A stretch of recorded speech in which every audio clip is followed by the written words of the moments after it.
Madam Secretary, we appreciate your presence today before the committee, and as you can see, there's a broad range of questions that people can ask. I've noticed that. And you're asked to be an expert on each and every one of them and to know information at the tip of your fingertips, which I know is not always possible. Earlier, we appreciate the effort nonetheless. Earlier, you mentioned the Secure Communities program, and it is principally that program that I want to discuss with you. Studies by the Warren Institute showed that 93% of those identified through Secure Communities were Latino as of 2010. And given the scope of Secure Communities, that number seems a bit, well, not a bit, it seems alarmingly high to me, and hard to explain simply by saying, you know, it's sample size or mathematical variance. Many of my constituents, for example, look at that number and conclude that the Secure Communities program may be inadvertently encouraging local law enforcement officials to racially profile against the Latino community. And I'm not suggesting that this is overt encouragement or even conscious activity on behalf of local law enforcement, but that number does really trouble me.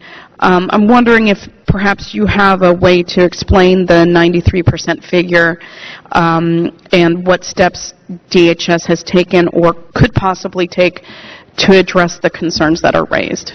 Right. And again, we get into these numbers things, and you have to look at the period, evaluating the sample and all that. But I think more fundamentally, what we have done is through our Civil Rights and Civil Liberties Unit establish monitoring of the numbers, as we now have enough communities that are in the program that you're starting to get a substantial number, to monitor those numbers to see whether any are out of kilter with criminal prosecutions generally in an area. And if statistically there are significant variances, to have the ability to go in and actually look at A files or things of that nature to see what underlies the numbers. So, and this is intended to be a very transparent process. We do not intend to keep those numbers secret. They will be put or posted when they become available with appropriate explanation. Okay, but can you understand the concern that that folks might hesitate to cooperate with local law enforcement if, you know, this perception, you know, backed by the initial figures, lead people to suspect that certain communities are in fact being racially profiled?